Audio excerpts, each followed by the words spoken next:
Hello everybody, it's Jesse again. We're back with another tool review.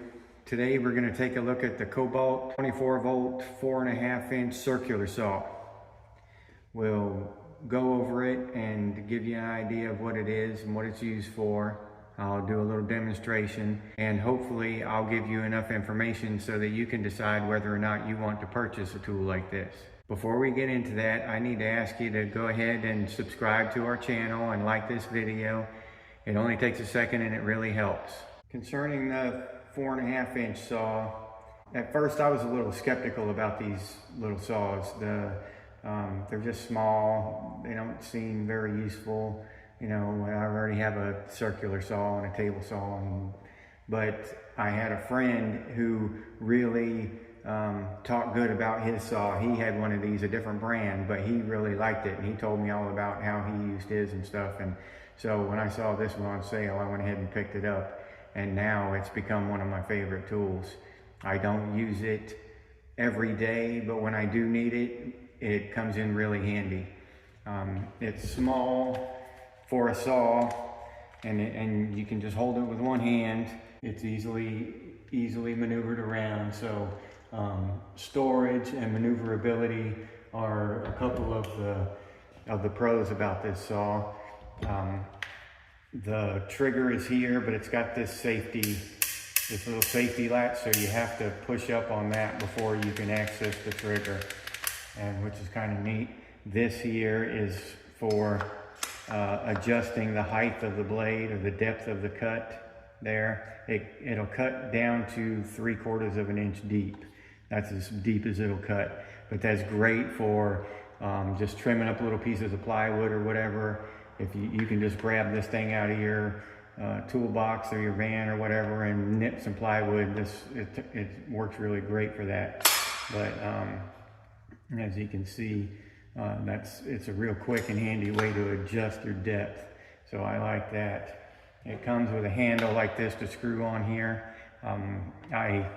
I take it off. I never use those handles except on my grinder once in a while, but I hardly ever use these. This is the lock for the blade. You push this down and it locks the blade when you want to take the blade off, so the blade won't spin. So then, and most circular saws are this way. You're taught, you know, growing up, lefty loosey, righty tighty, but on circular saws it's the opposite. It's righty loosey, lefty tighty. So you actually turn it to the right. You turn it clockwise to loosen it and counterclockwise to tighten it. And that's with most circular saws.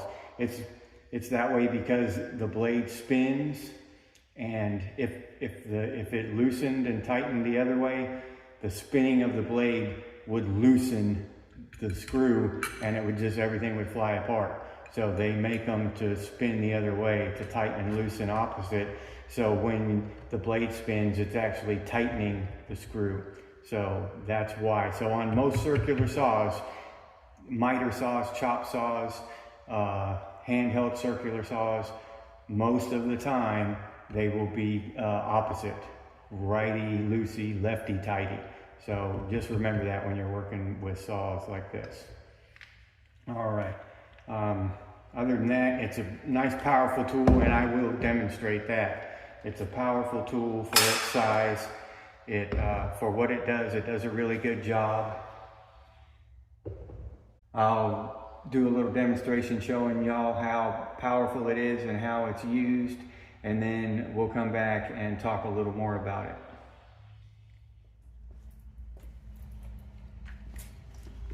All right, now for a little demonstration. We got our 4.5 inch circular saw here, and like I showed you earlier, here's the safety switch. So when you pull the trigger, you have to go up like that. See? See that? So if you just put your finger on it and try to pull it, it won't do it. So that little safety switch, it comes in handy. So if it's in your toolbox or your van or something, it's more difficult to accidentally trigger the blade, which is kind of neat. I like it, and it's easy to manipulate when you do want to use it. So I've got, this is a little over an inch thick. The blade isn't going to cut all the way through it, but it's really good hardwood. So I wanted to just demonstrate how powerful this is. So I'll cut a couple of lines through this just to show you. If you are cutting something like this, you can't use this, you just have to flip it over, which I'll do. You just have to flip it over and make an extra cut. Now this saw isn't for precision cutting. You're not going to get real precise straight cuts with this thing. This is for doing rough stuff outside or something, you know, and you don't care if it doesn't have to be perfect. You just want to get it done fast. That's what this is for. And you'll see my cuts aren't going to be perfectly straight. They're going to be a little wobbly, but that's what this is made for. It's not made for precision cuts. That's why we have table saws and stuff like that.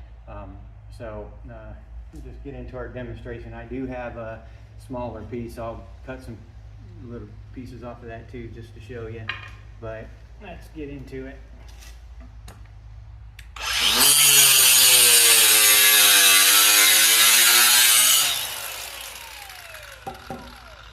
Now that is how deep it cut, and you see how smooth and easy it just went right through it. No, it didn't bog down, didn't stop. It'll just cut right through it. And with this tool here, I have ripped many 8-foot sheets of 3/4 inch plywood, just rip them right down out there on my sawhorses, and you know, it's just easy. They didn't have to be perfect cuts. They're going to be hidden and stuff, so I just use this and it works great.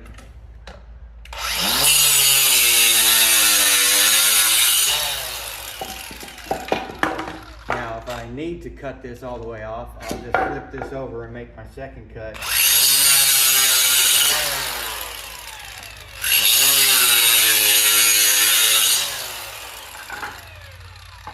Just kind of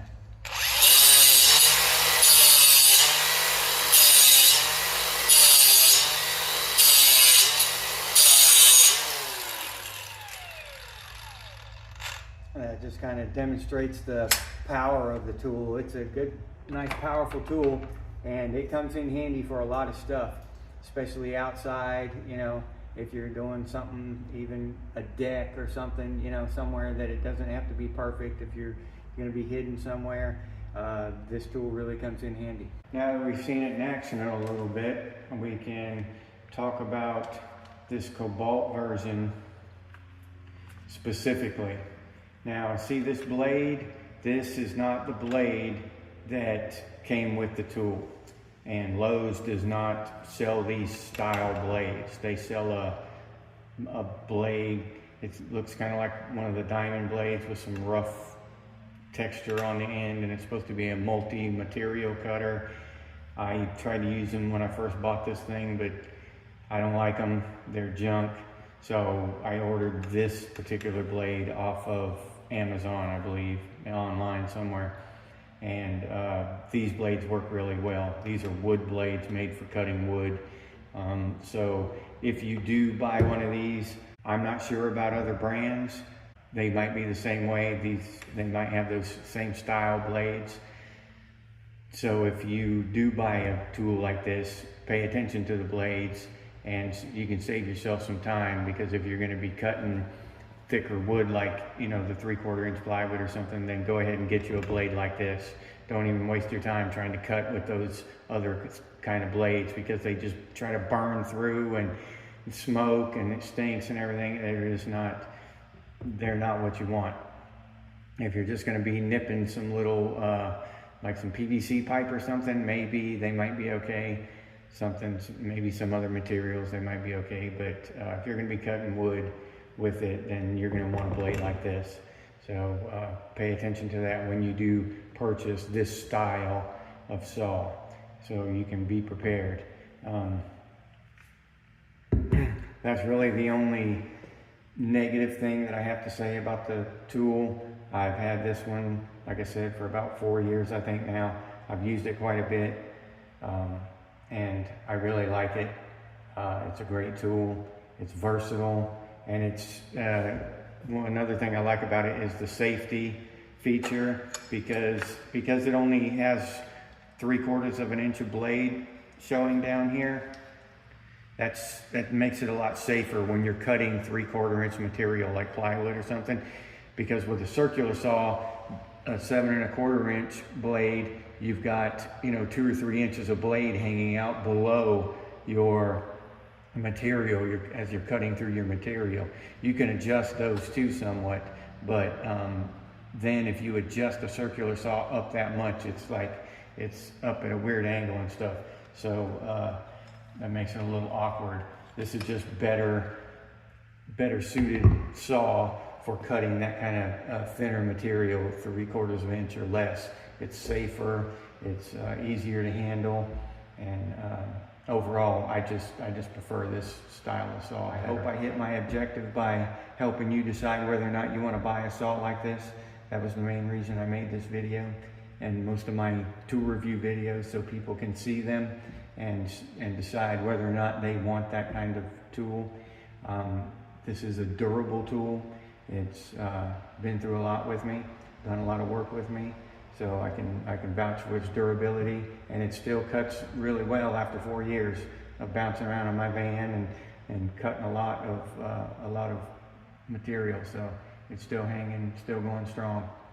All right, thank you very much, and don't forget to subscribe, and remember that yes, you can do it yourself.